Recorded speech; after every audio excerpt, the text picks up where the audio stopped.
posibilidad ng tagumpay o kabiguan, ng ligaya o lungkot. Kaya marapat lamang na tanggapin si Jesus bilang tagapagligtas at Panginoon. At matapos yun ay panariwain ang katapatan at paglapit sa Kanya bawat araw o day by day. Ang day by day ay naglalayong umalalay sa pang-araw-araw na pamumuhay. Narito po si Kuya Ed Lapis sa mensaheng pinamagatang The Wisdom in Planting.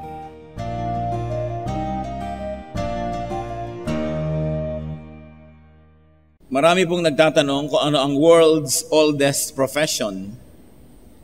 Maaari kayo siguro manghula, what is the world's oldest profession? It is not prostitution. It is agriculture. Sa Genesis 3:17, ang sabi po ng Panginoon, nung nagkasala ang babae at lalaki, "Cursed is the ground because of you. Through painful toil, you will eat of it all the days of your life." So itinalaga dito na ang tao ay hindi na lang aanin ng libre, kundi magtatanim at maghihirap siya sa pagpapatubo at sa pag-ani ng kanyang kakainin. Ang pagtatanim, ang pinakamatandang propesyon sa balat ng lupa. In fact, wise people plant. Kaya yung mga wise governments, wise administrations ay tinuturuan ng mga taong bayan na magtanim ng mga pwede nilang makain, pwede nilang maging ikabubuhay, sapagkat sabi nga, pag may itinanim ay may aanihin. Ang atin pong pag-aaral ngayon, pinamagatan natin, The Wisdom in Planting. Ang karunungan sa pagtatanim. At kung kayo marunong, dapat nagtatanim. Our Heavenly Father, we thank you for our health. We thank you for today, O God, that you have enabled us to wake up, to have life, and to receive blessings from you. We ask that you may be present in our midst, very especially in our hearts. Forgive us, O God. Cleanse us from all our iniquities. Make us whole. May you enable us to see you. Give us eyes that see and ears that hear. Turuan niyo kami, Panginoon, na magtuon ng pansin sa inyo lamang. Itinatakwil namin ang anumang bagay na maaring umagaw ng pansin namin mula sa inyo. Pagpalain niyo po kami, iadyan niyo kami sa lahat ng masasamang tao at masasamang espiritu, at ganun man humihingi kami ng pagpapala at proteksyon para sa mga mahal namin sa buhay na hindi namin kasama ngayon sa sandaling ito. Kayo ang maghari sa aming puso, sa aming kalagitnaan, at maging sa mga tahanan na pansamantala naming nilisan. Kayo, Panginoon, ang siyang maging tagapagsalita. Use your servant only as your instrument, but be the speaker. Lead us unto a deeper knowledge of you. Lead us unto a fruitful spiritual harvest. In the name of Jesus our Lord, we pray. Amen. Mark 4:26-29 is our reading today. Mark 4:26-29. The Lord speaking. He also said, "This is what the kingdom of God is like. A man scatters seed on the ground. Night and day, whether he sleeps or gets up, the seed sprouts and grows, though he does not know how. All by itself, the soil produces grain.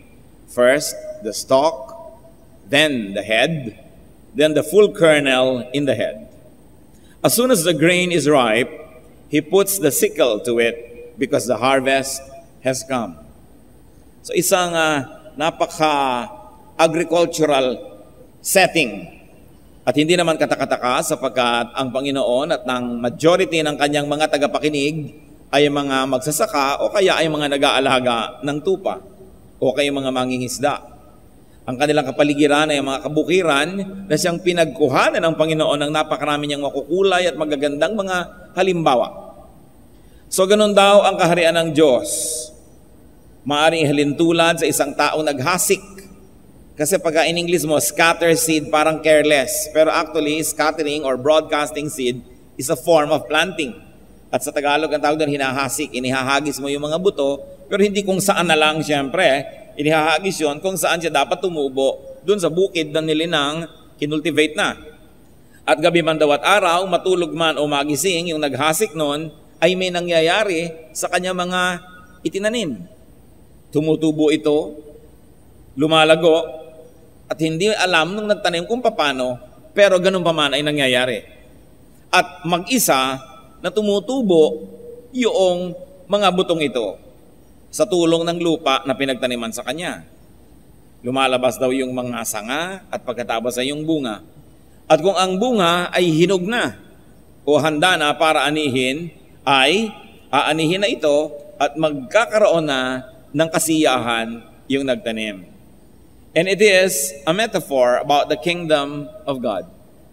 So the kingdom of God is really the topic of the Lord. And in fact, the kingdom of God is Jesus' centerpiece teaching. It was Jesus' main concern. Kung atin pong talagang babasahin yung Gospels na yan, ang talagang number one sa puso ng Panginoon at lagi niya na lamang na binabanggit-banggit is the kingdom of God. Sometimes He calls the kingdom of heaven. And this is not to be confused with the so-called second coming. This is not to be confused with heaven as place where you go. It is not to be confused with heaven as time where you long to go after a while or in the next life, perhaps. Sa Luke 17:20-21, binigyan tayo ng Panginoon at ang kanyang mga original listeners ng napakagandang kahulugan kung ano yung kingdom of God na yon. Luke 17:20-21.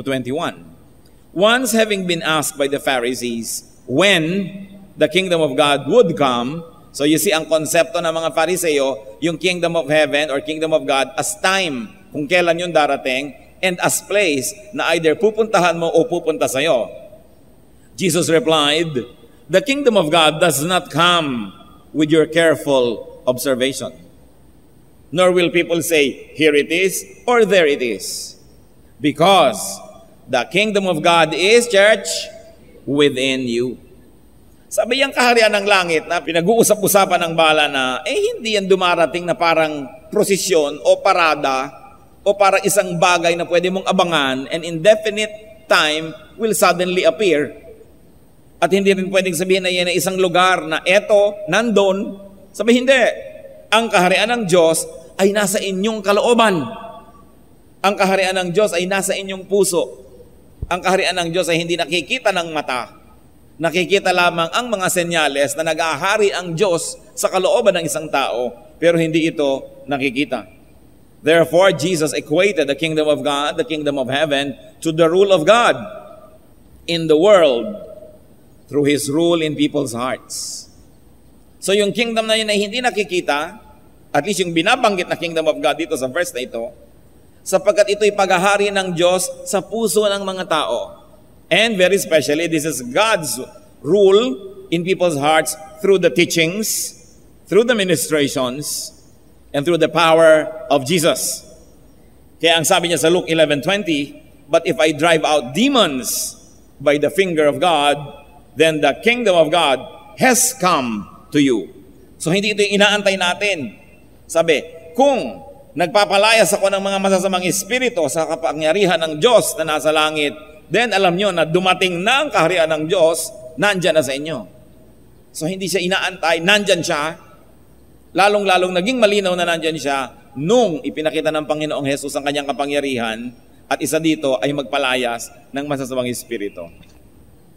And what is the agricultural wonder of the kingdom of God?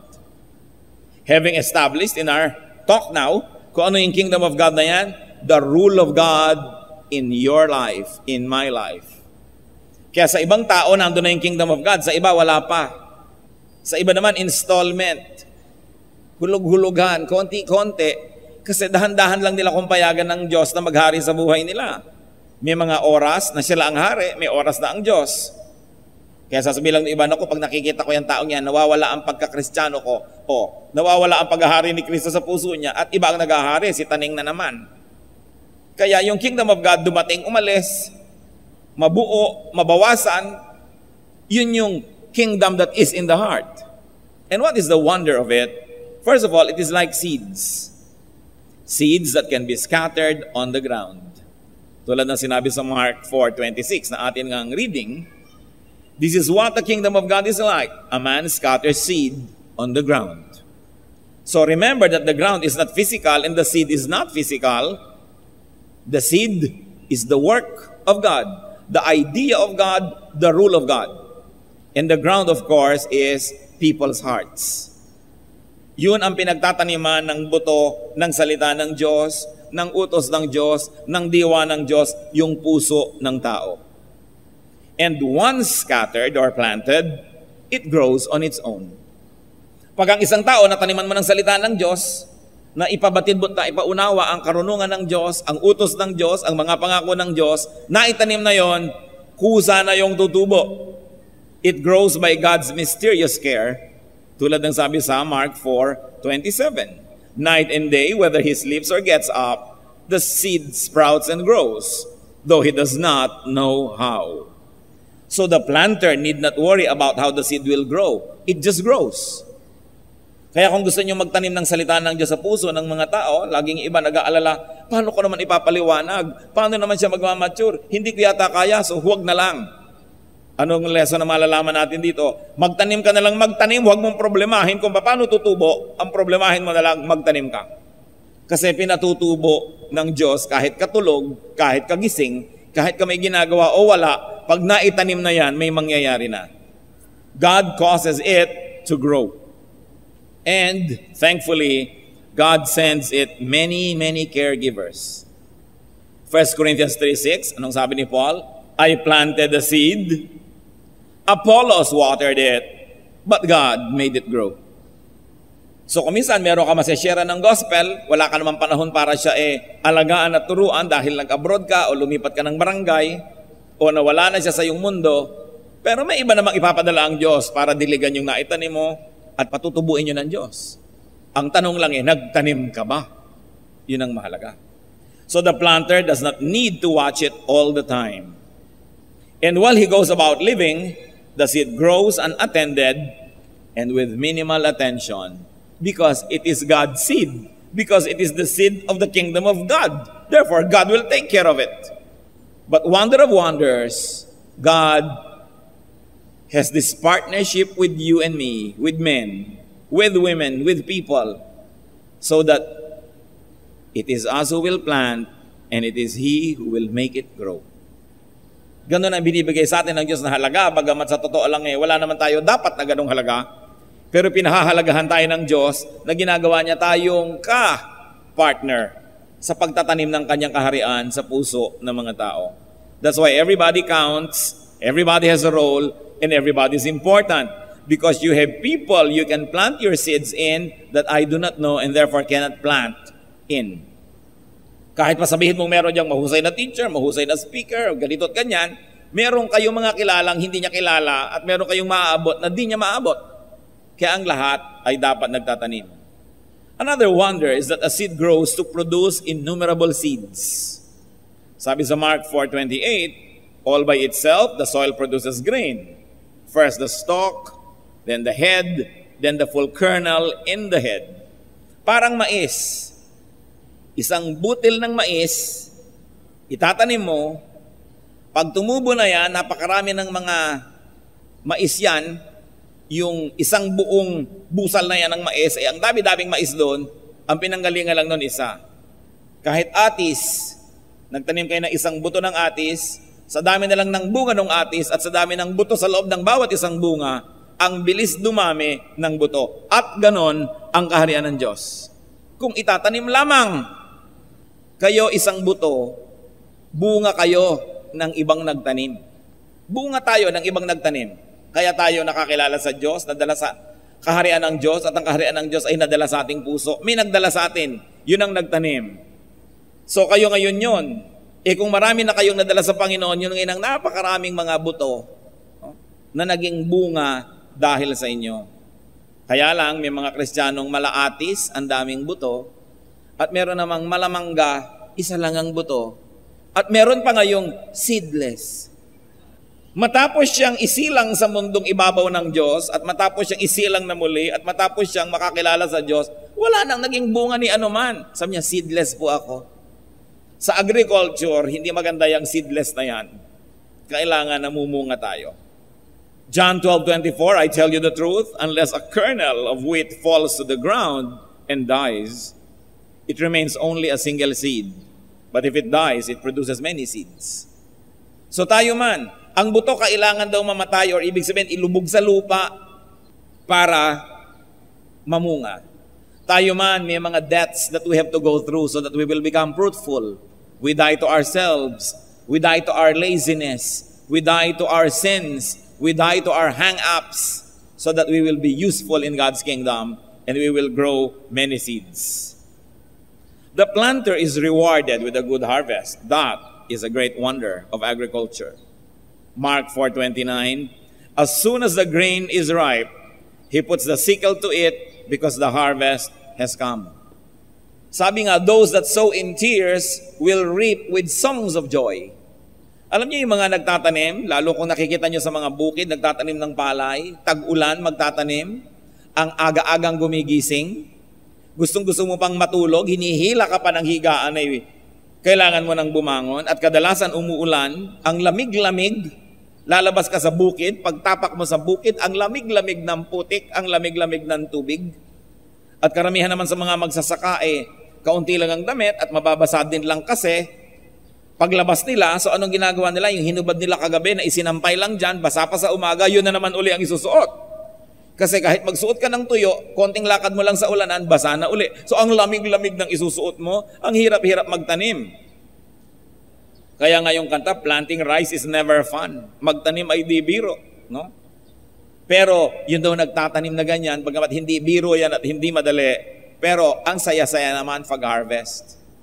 Kaya nakita nyo, kahit sa mga agricultural societies, pag harvest time, nandiyan lahat ng mga fiesta, nandiyan lahat ng mga pagdiriwang, kahit sa mga tribal societies, kasi aani ka eh. So it is important to note that in God's economy, in the kingdom of God, the planter is rewarded.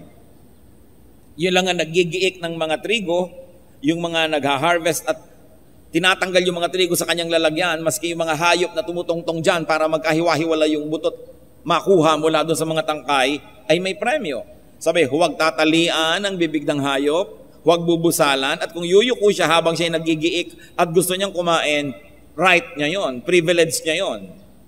Nasa batas pa yan, Deuteronomy 25:4, do not muzzle an ox while it is treading out the grain. So lahat ay binibiyayaan ng Diyos, basta kasama ka sa production. Ang mahirap yung hindi ka kasama sa production, gusto mo kasali ka sa harvest.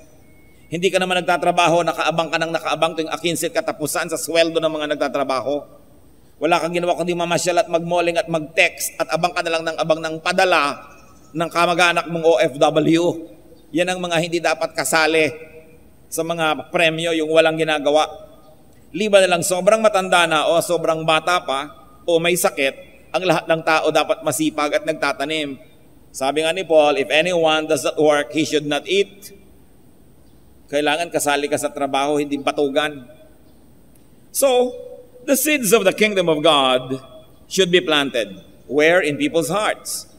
How? Through sharing. Tayo mga kapatid, nataniman na ng kaharian ng langit, nagahari ang Diyos sa ating puso, tayo naman ngayon na magtatanim. And one technique is to share. To just share. Hindi mo naman kailangan laging may dalang Biblia, hindi mo kailangan nagkukot ng verse. You just share with people your experience, the goodness of God.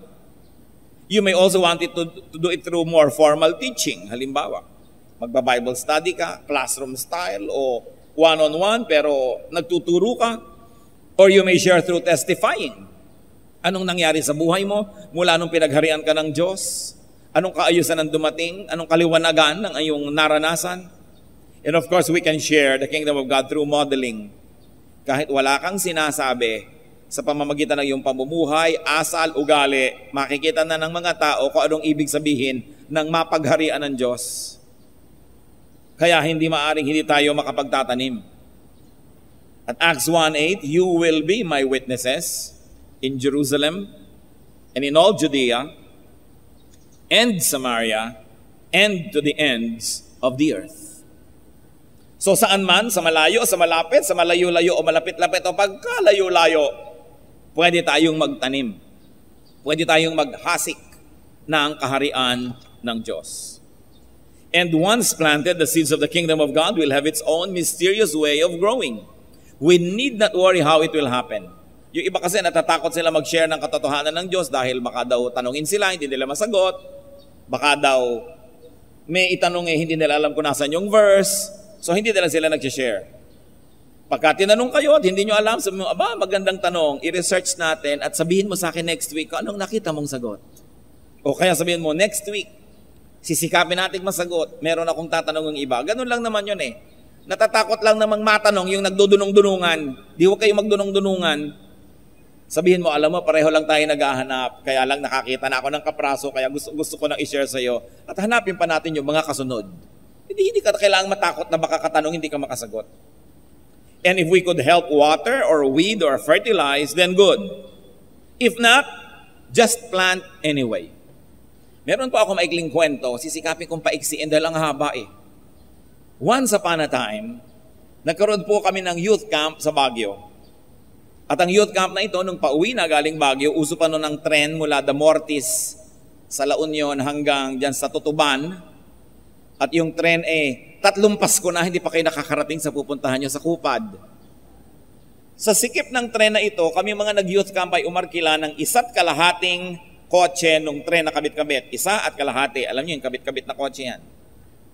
Akong umupo doon sa pinakadulo ng kalahati namin dahil sa likod ko, mga publiko na, hindi na yung mga campers. At babantay-bantay ako na gano'n kasi counselor ako, baka yung mga batang natutulog madukutan o mawalan o kung ano man.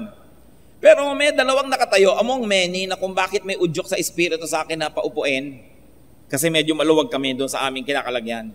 So pinaupo ang dalawang ito. At yun naman mga campers na kasama ko, siyempre, bagong galing sa camp, gusto magtanim ng kingdom of God. Yan, talagang lahat ng makikinig, tuturuan yan, gustong sharean, mainit sa Panginoon. Nagkatinginan kami at parang sinasabi niya, sharean ko na ba ang dalawang ito? Di mga bata naman, mas bata sa akin ng kontes ko. Sige. Medyo may edad na yung aming pinaupo, isang babae at isang lalaki. To make a long story short, sinesharean. At kung saan na napapauwi ang usapan, medyo sumali na ako para bigyan ng kaunting direksyon dahil may kaunti naman ako higit na karanasan kaysa doon sa mga batang kakakamp lamang. So, tumanggap ang dalawang ito sa Panginoon, isang babae at isang lalaki. Pagkatapos bumaba na agad yung babae, lalaki na lang natira, at hindi pa masyadong natatapos ang usapan, bababa na rin siya sa Tarlac. Sabi ko, naku, hindi irresponsible evangelism yata ito. Basta na lang tataniman na ganoon, hindi na babalikan. So sabi ko, saan po ba kayo pwedeng hanapin at babalikan ko kayo? Kasi bababa na eh. Ano pong address nyo? Sabi niya, batang-batang, Tarlac. Parang tula.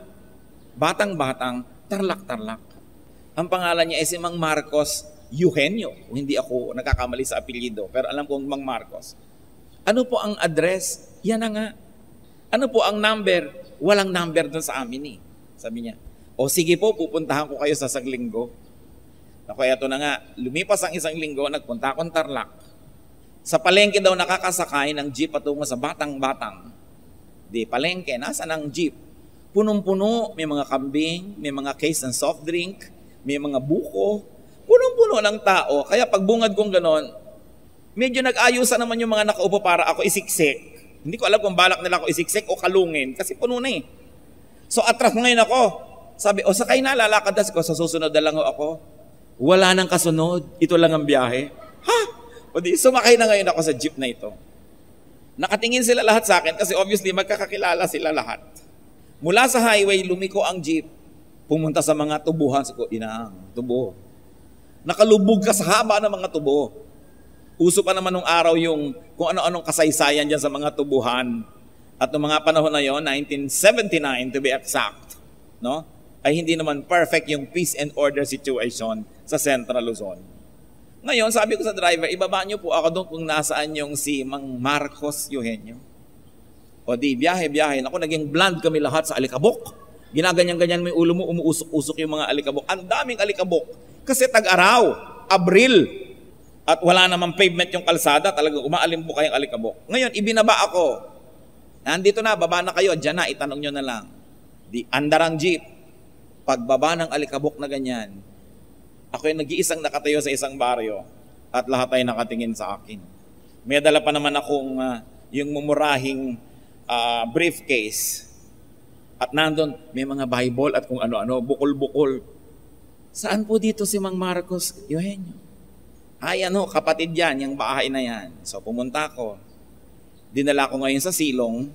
Biglang dumating ang Kapitan del Barrio at ang mga kung ano-anong mga saserdote ng nayon.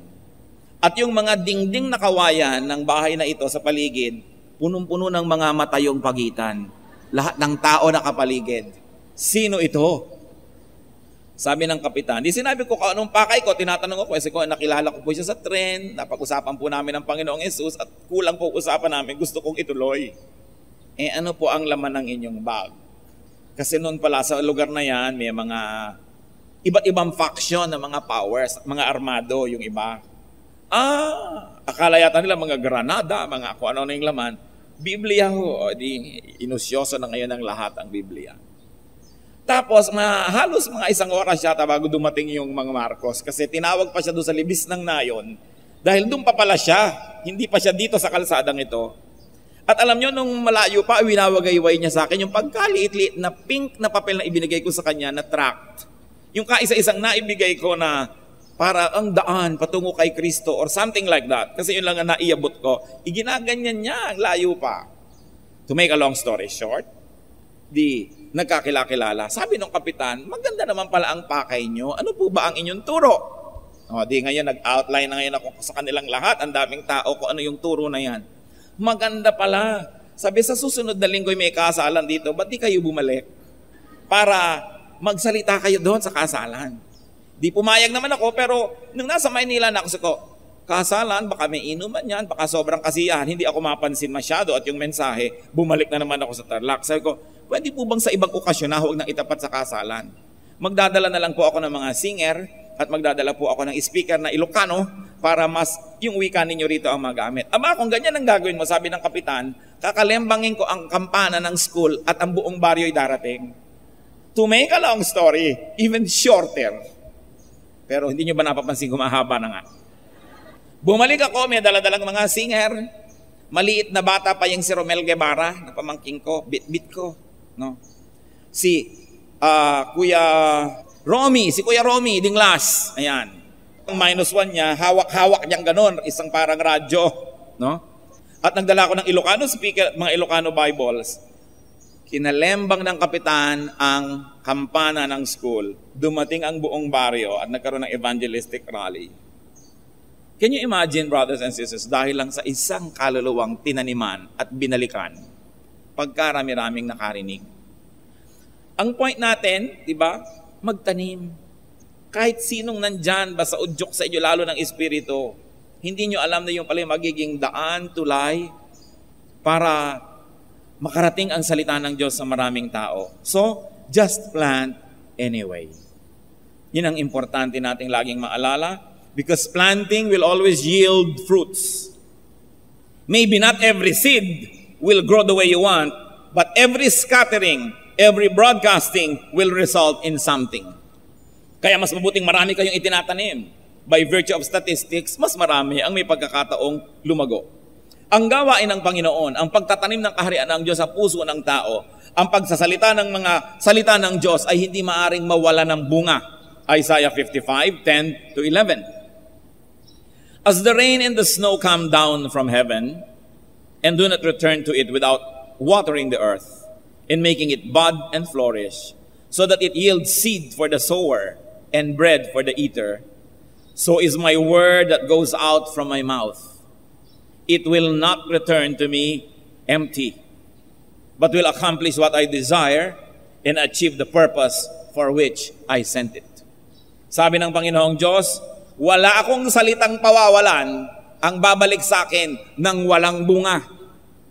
Kung paano ang bawat hamog at ulan na nalalaglag sa lupa ay magpapayaman muna ng mga halaman, maghuhugas ng mga bagay, magpapalamig ng maraming bagay bago umakyat muli doon sa langit at maging ulap uli, ganyan ang aking salita. Basta pinawalan, may bunga. At napakahalaga alalahanin natin mga kapatid, ang sabi ng Galatians 6:7, a man reaps what he sows. Inaani ng sino man ang kanyang itinanim. At kung akala ninyo ay sakripisyo ang pagtatanim, mag-isip-isip kayo muli.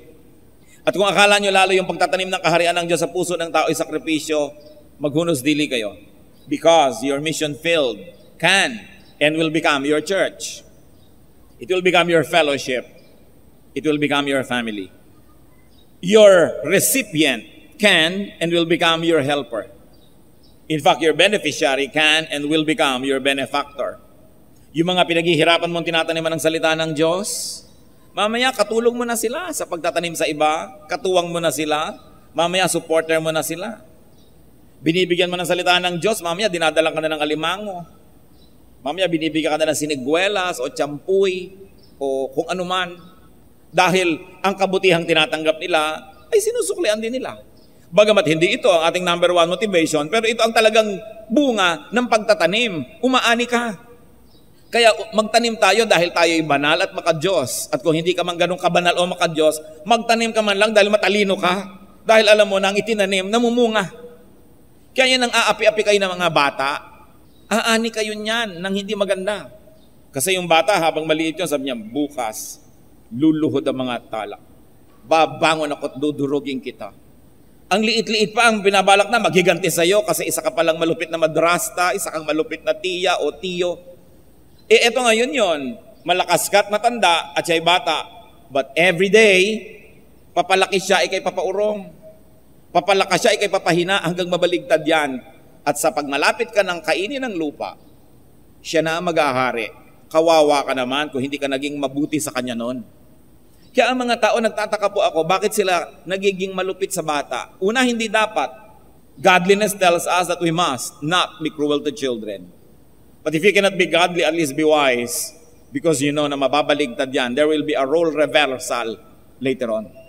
Dapat mabuti tayo. At sabi nga ni Paul, nagtanim ako, hindi ba ako dapat umani lang? Hindi ba dapat lang? 1 Corinthians 9:10-11. If we have sown spiritual seed among you, is it too much if we reap a material harvest from you? If others have this right to support from you, shouldn't we have it all the more? Sabi ni Paul, kung kayo ay nataniman namin ng mga butong espiritual, kalabisan na ba naman na umani kami sa inyo ng mga material na bagay? Kung sinyeran ka ng Word of God, masama ba naman? Nabigyan mo ko ng konting mais, ang sabi ni Paul. O kaya ay madala mo lang ko ng konting burong talangka? O ano man? Sabi, hindi. Kasi ganyan ang relasyon, give and take, inhale, exhale. Binibigyan ka, tinataniman ka, hindi naman masama na ikaw ay mapitasan at maanihan. The people you bring to the Lord can also become your spiritual helper. Ang atin po kasi kumisang kalakasan sa Panginoon, hindi naman laging nandyan kumisan may mga nanghihina. So yung lahat ng nadala mo sa Panginoon, mamaya natapat ng panahon na mahina ka, sila yung malakas, mababaligtad yan. Sila ngayon ang aalalay sa iyo at tutulong. Kaya yung mga tao na maraming maaasahang tulong, yung taong maraming tinulungan at yung taong nagtanim ng nagtanim. Even your children in the Lord, yung inyong dinala sa Panginoon, can become your spiritual guide and teacher later on. At sabi sa 1 Corinthians 9:14, the Lord has commanded that those who preach the gospel should receive their living from the gospel. Napaka-biblical na kung ikaw ay dinala sa Panginoon, meron ka naman ngayong pananagutan at siya ay suportahan. At ang napakahalaga pa po, pag tayo nagtatanim ng salita ng Diyos sa mga tao, your persecutor becomes your protector. Your executioner becomes your friend. Kasi yung dati nagpe-persecute sa'yo, nung nataniman mo ng salita ng Diyos, nataniman mo ng kaharian ng Diyos at lumago yun, mamaya, naunawaan ka na niya, siya pang nagtatanggol sa'yo. Kaya napakatalinong gawain ang pagtatanim. Ang pinakamatalinong tao sa balat ng lupa, si Solomon, anong sabi niya tungkol sa pagtatanim? Ecclesiastes 3:1-2, there is a time for everything and a season for every activity under heaven. There's a time to plant. Kailangan magtanim. And there is a lot of time for planting. But the earlier, the better. So that you can harvest more. Kung kayo po ngayon ay mga 20, 30, 15, meron kayong lupa, taniman nyo na ng mga fruit trees para abutan nyo pa ang pagpitas. At kung hindi naman at kayo medyo mga 70, 80 na, at ang balak nyo pang itanim yung mga 50 years pa bago mamunga, magtanim pa rin kayo kasi ang mga anak nyo at apo ay aani. At malay nyo naman, mabuhay kayo na 200 years, ay di may aanihin kayo. Kasi ang sinasabi nga dito mga kapatid, Matulog ka't magising, tumutubo yung tinanim mo, ba't di ka nalang magtanim? Para habang may iba kang ginagawa, may kasabay na tumutubo dahil sayang ang panahon. In other areas of life, the same principle holds. Plant and you will harvest. In other words, do good and you will harvest good things. Lagi ko naaalala si Julie Andrews sa pelikulang The Sound of Music, na nung sobrang kagandahan na mga nangyayari sa kanyang buhay, hindi niya maintindihan kung bakit. Sabi niya, somewhere in my youth or childhood, I must have done something good. May naitanim ako marahil na mabuti, sabi niya, kasi ba't umaani ako ngayon ng ganitong mga bagay? Galatians 6:9, let us not become weary in doing good, for at the proper time we will reap a harvest if we do not give up. So ang una po natin pinag-uusapan na itanim, yung kingdom of God, the word of God, the teachings of God in people's hearts. At may pangalawa na tayong pinag-uusapan ngayon, just planting and doing good. Dahil may ani din yan, paggawa ng mabuti. Wise people plant good things early and whenever possible. Siyempre may kabaligtaran yan mga kapatid. Avoid planting the kingdom of hell. Dapat itinatanim the kingdom of heaven. Yung iba naman, baligtad, ang itinatanim nila the kingdom of hell. Because you will always harvest its fruits. Do evil, and you will harvest evil things. Hosea 8:7, they sow the wind and reap the whirlwind. Nagtanim ng hangin, bagyo ang aanihin. Kasabihan niya natin. And Numbers 32:23, you may be sure that your sin will find you out. God is not mocked. Whatever a man sows, he shall reap. So ang tanong mga kapatid ay ito, ano po ba ang pinag-aanin ninyo lately? Magandang tanong yan. Ito mga nakarang araw, linggo, buwan o taon, anong pinag-aanin ninyo? Kalungkutan ba? Ang inaani ba natin ay kutakot-takot ng mga hirap? Yan ay marahil ay isang indikasyon kung anong ipinagtatanim ninyo somewhere in your youth or childhood. Maliban na lang, you are under trial, na talagang kahit naman nung araw ay mabubuting itinatanim nyo, may inaani kayo ngayon parang hindi maganda, ay kung alam nyo talagang wala naman kayong atraso sa mundo, sa Diyos, sa kapwa, just hold on to the Lord dahil baka kayo dumadaan sa isang pagsubok tulad ni Job. Pero mga kapatid, bihirang-bihira ang tulad ni Job dahil si Job righteous. Sa nung gaano karaming righteous sa atin. So bago nyo sabihin, I'm under trial, ang isipin nyo, baka I'm under what? Chastisement. Mas bagay isipin nyo ng marami sa atin na baka ako pinapalo. Yung iba kasi nagtataka, ba't ganito nangyayari sa buhay ko? Siya sa atin ang buong nakaraan kasi inaani ang itinanim. At hindi pa huli ang lahat. Kung kayo man ay umaani ngayon na hindi mabubuting bagay, magtanim pa rin kayo dahil may bukas pa. Sasabihin nyo, ang tagal namang tumubo. Hindi po totoo. Yung munggo, itanim nyo ngayon, bukas, toge na. Yung munggo, basain nyo lang ngayon, bukas, toge na yan. Ngayon, iba naman siyempre yung makopa, mas matagal-tagal. Iba naman yung nyog, mas matagal-tagal. So dapat marami kang iba't ibang itinatanim araw-araw para pagdating ng panahon, araw-araw may bagong namumunga. What are you planting today? Because what you are planting today will determine what you will harvest tomorrow. 1 Corinthians 3:8-9, the man who plants and the man who waters have one purpose, and each will be rewarded according to his own labor. For we are God's fellow workers. You are God's field, God's building. So what is important? Just keep on planting good things.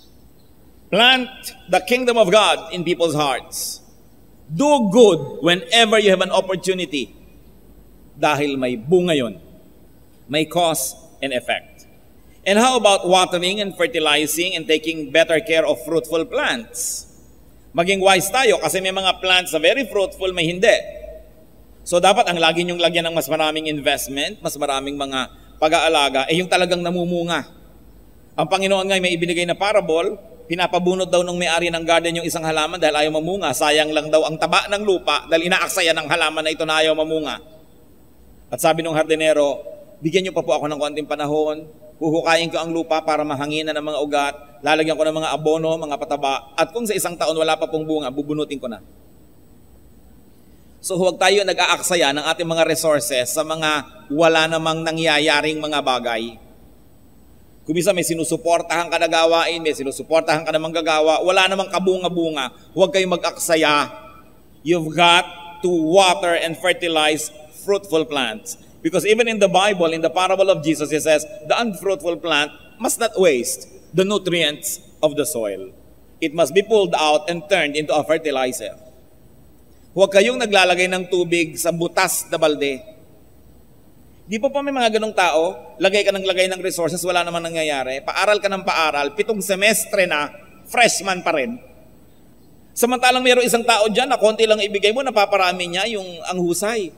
Merong isang tao na pag binigyan mo ng konti, napapalago niya. Meron naman, waldas, na uubos lang lalo. So namimili tayo, hindi ka lagay ng lagay.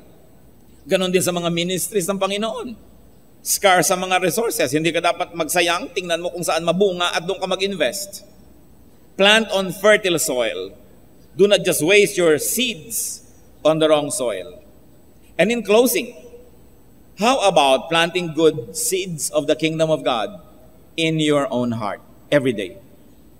Bakit hindi kayo magmemorya ng isang verse, isa-isang araw, o isang linggo, o isang buwan?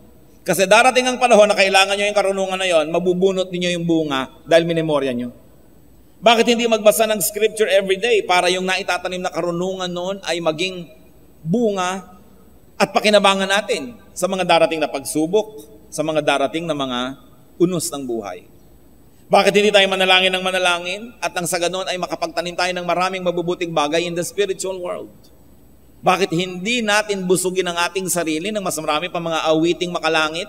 Gumawa tayo ng gumawa ng paglilingkod sa Diyos habang may lakas ka, meron kang ibibigay sa Panginoon, ibigay mo ng ibigay sapagkat alam mong lahat ng ibinibigay mo sa Kanya, ibinabalik niya 100 times or more. Bakit ang mga tao, sabi niya, ay maging wise ka, huwag kang masyado mag-serve? Kabaligtaran. Sapagkat lahat ng itinanim, inaani. Pag nagtanim, umaani. So huwag na tayong lumayo. Napag-usapan na natin ang maraming bagay, mga kapatid. Bumalik na lang tayo sa ating mga sarili muna.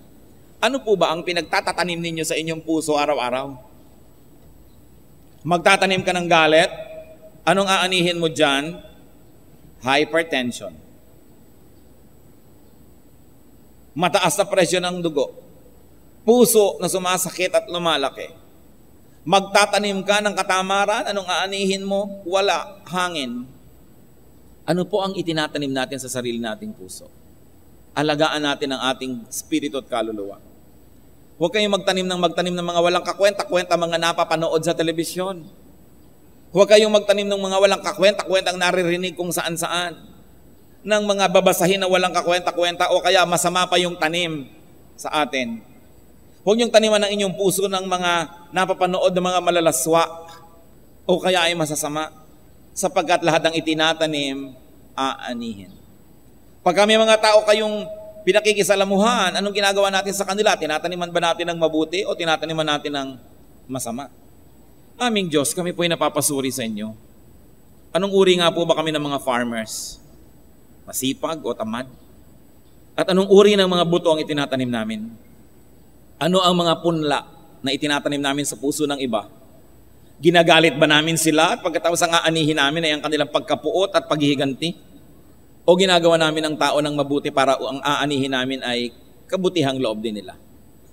Napakasimple nito, Panginoon. Nawa po ay maging malalim ang pag-unawa namin na pag itinanim, inaani. Nagtatanim po ba kami ng mga kasinungalingan, pandaraya? Nagtatanim ba kami ng violence against our fellow men? Nagsasamantala ba kami? Nagpapalusot? Alam namin, Lord, sabi nyo, lahat ng ginagawa namin may bunga. Nagpapabaya ba kami sa aming mga trabaho? O pinagbubuti namin ito? Nagnanakaw ba kami o nagbibigay? Suriin niyo po kami. Kung may mga nagkamali sa amin, Panginoon, na nagtanim ng mga maling bagay, we cannot ask to be exempted from harvesting this. But we ask, O Father, that you may give us wisdom so that in whatever time that remains in our lives, we will begin to plant what is good. So we can look forward to that future where we will be harvesting good things instead of bad. Sa mga nagtanim sa amin ng mga kasamaan, Panginoon, ituro mo sa aming patawarin na sila. At huwag na kami ang magpaani sa kanila ng masama. Huwag na sa amin magmula ito, Panginoon. Kayo po ang siyang bahala sa kanila. Sa mga tinaniman namin ng masama, turuan nyo kami pagsisihan ito. And teach us, O Lord, to restitute whatever we have wrongly taken from other people. Teach us to straighten up our crookedness, to correct our errors. Tapunan niyo po ng liwanag ang mga madidilim na bahagi ng aming buhay. At ipaalala niyo, every moment is an opportunity to plant something good. Magbulay-bulay tayo mga kapatid, suriin natin ang pagtatanim na ginagawa natin sa iba, sa kapwa, sa church ng Panginoon, at pagtatanim natin sa ating sariling puso. Anong inilalagay natin sa pusong yan everyday? Kasi kung anong itinanim dyan, tutubo at mamumunga. Magpasuri tayo sa Panginoon at nawa pagpalain niya tayo. Manahimik ang lahat panandalian at makipagniig sa Espiritu ng Diyos.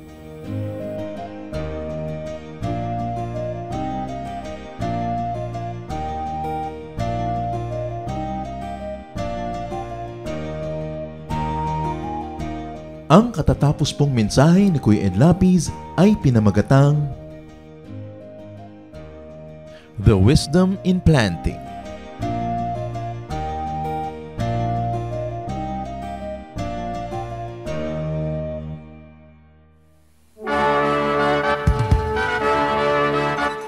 Halina't sama-samang sumamba at magdiwang sa Day by Day Jesus Celebration kasama si Kuya Ed Lapiz. Bulwagan ng Panginoon, PICC, one Sunday a month, Philippine International Convention Center, Rojas Boulevard, Pasay City. All other Sundays sa mga day-by-day mini-bulwagan ang pagtitipon. Para sa buwan ng Pebrero, gaganapin ito sa February 9, 2025. 8 a.m. ang First Jesus Celebration, 10 a.m. naman ang Second Jesus Celebration. Para sa iba pang detalye, bisitahin ang ating official Facebook page, Day by Day Friends.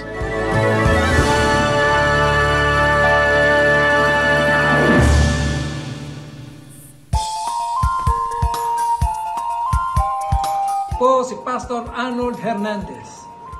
Inaanyayahan po namin kayo na dumalo at makisaya sa Jesus Celebration sa ating Day by Day Bonifacio Global City.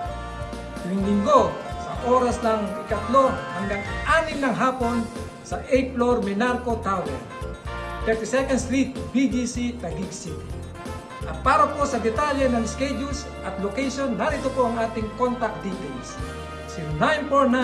0949-992-6574 at visit FB page Day by Day Bonifacio.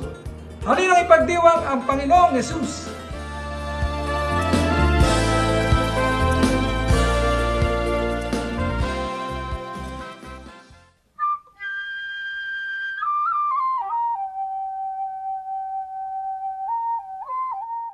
Napakasarap pong pag-usapan at itampok ang mga hiyas ng ating bayan at ngayon po ang ating itatampok na hiyas ay isang kasabihan. Ang mga kasabihan po ng ating bayan ay talagang tunay na hiyas sapagkat kailangan ng katalinuhan, ng damdamin na malalim at ng bukas na kaisipan upang sa pang-araw-araw na buhay ay makakita ng mga batas ng buhay, generalizations in life na maaaring mai-apply natin sa pang-araw-araw at pangkalahatang mga kalagayan natin. Ang atin pong mga magulang, ang ating mga ninuno ay nakapag-ipon ng mayamang koleksyon ng mga kasabihan.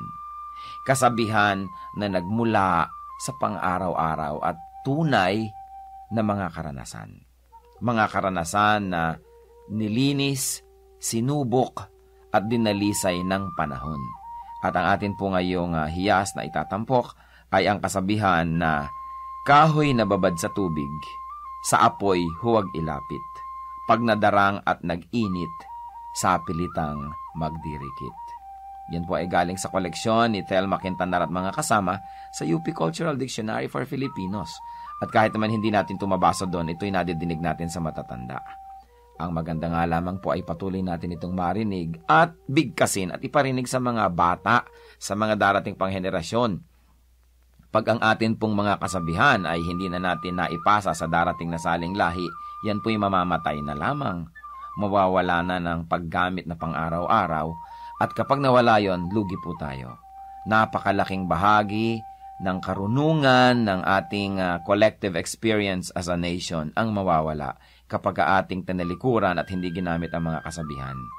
Alam niyo naman po, maraming mga kabataan pag nakakarinig niyan, nakokornihan, but it only shows us kung gaano kagrabe ang miseducation at brain damage na nangyayari sa ating bayan. Dahil ang lahat ng mga tama at magaganda at mga dakila ay nakokornihan ang mga young people. At ang kanilang dinadakila ay mga artista, mga singers na wala namang maiturong mabuti. Ang atin pong kasabihan, kahoy na babad sa tubig, sa apoy huwag ilapit. Pag nadarang at nag-init, sa pilitang magdirikit. Ano po ang mga maari nating mahalaw na mga katuruan dyan? Una, walang taong hindi pwedeng matukso. Hindi mo pwedeng sabihin, yung taong yan matibay, pwedeng iharap talaga yan sa tukso. O yan, naku, laki sa Sunday school. O laki yan sa Biblia, laki yan sa simbahan. Matibay yan. Maging ang pinakamatuwid na tao ay susuko at matatalo ng tukso kung ito ay laging haharap sa tukso at bababad sa tukso. Napakaganda po nung metaphor na ginamit. Babad nga naman sa tubig ang kahoy at basang-basa. Pero kung lagi niyong ilalapit sa apoy at tatagalan niyo ng paglapit doon, yan ay matutuyo, madadarang at magdirikit, mag-aapoy din yan. Kaya huwag po tayong pakasisiguro. Sabi rin nga sa Bible, ang tao daw na kung kailan sa palagay niya ay napakatibay niya, napakagaling niya, kung kailan sa palagay daw niya ang tao ay hindi matutumba, ay doon mag-ingat sapagkat malapit siya sa pagtumba. Napakahusay po ng pag-observe ng ating mga ninuno sa tunay na buhay at sa kalakaran ng buhay upang masabi na kahoy na babad sa tubig, sa apoy huwag ilapit. Pag nadarang at nag-init, sa pilitang magdirikit. Huwag po natin na i-overestimate ang kakayahan ng kapwa natin na manindigan laban sa tukso. Kaya iiwas po natin ang ating sarili, ang ating mga mahal sa buhay, sa mga sitwasyon na maaari silang matukso. Maski gaano kalaki ang pagtitiwala natin sa kanila at sa kanilang nakaraan, maski gaano pa kalaki ang ating pananampalataya na sila'y magiging matibay, makabubuting iiwas sila o ang ating mga sarili sa tukso. Hiyas ng ating bayan, kasabihang, kahoy na babad sa tubig, sa apoy huwag ilapit. Pag nadarang at nag-init, sa pilitang magdirikit.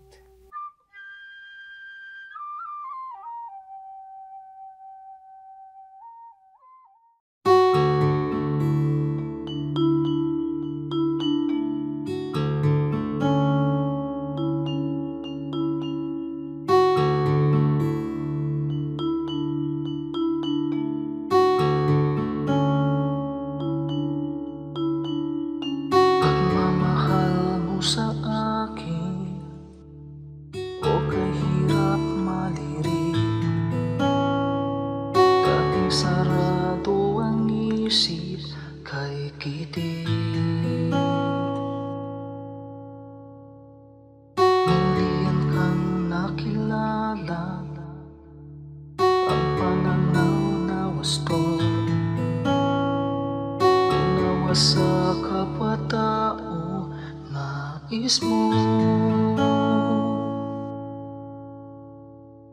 O Jesus, ang iyong pag-ibig ay hindi nagtatangi. Puso ko ay nagpupuri, tingin pagluwalhati sa paglakbay sa aking buhay. Di na nga maliligaw, puso ko man maging isip, tigil lagi ng pag-ibig.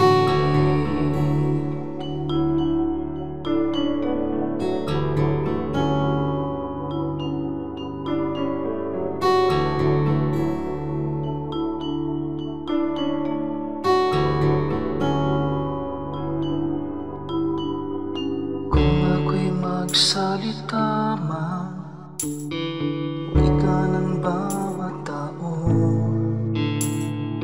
Ang pag-ibig ay wala, tila batingan. Ang dalisay na pag-ibig ay mapagpahinuhod at hindi na nagkukulang kailanman. Kung Jesus ang iyong pag-ibig ay hindi nagtatangi, puso ko ay nagpupuri, tingking pagluwalhati sa paglakbay sa aking buhay. Di na nga maliligaw, puso ko man maging isip, tikip lagi ng pag-ibig. Kung Jesus ang iyong pag-ibig ay hindi nagtatangi, puso ko ay nagpupuri, tingking pagluwalhati sa paglakbay sa aking buhay. Di na nga maliligaw, puso ko man maging isip, tikip lagi ng pag-ibig. Puso ko man maging isip, tikip lagi ng pag-ibig.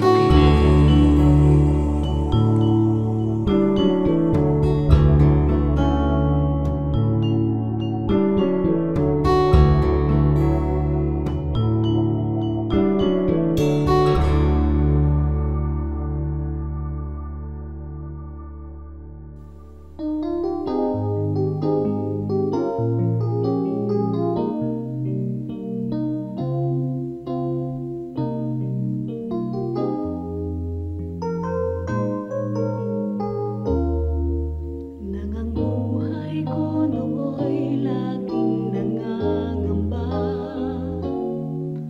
ang pagluhay di ko kaya at walang patutuhan. O Jesus, nang ikaw nga ang makilala ko, ang lahat iyong pinagtatag, ang lahat inayos mo. Kapayapaan na nagmumula sa'yo, naranasan ko dito sa buhay ko. Kapayapaan nun pa may hinihintay, aking Panginoon sa aking buhay.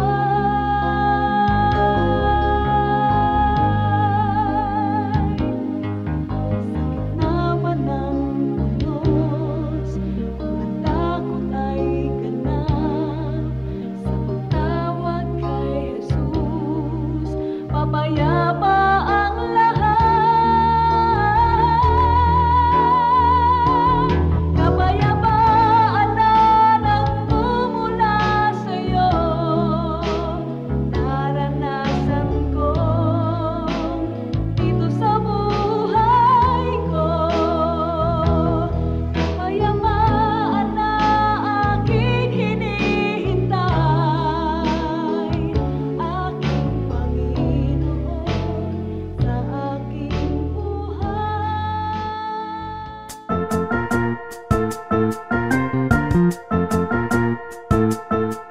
Oras na po para pansamantalang magpaalam ang programang Day by Day. Tayo po'y magsama-sama tuwing ika-6 hanggang ika-7 ng umaga, araw-araw. Magandang umaga po at mabuhay ang Panginoong Hesus!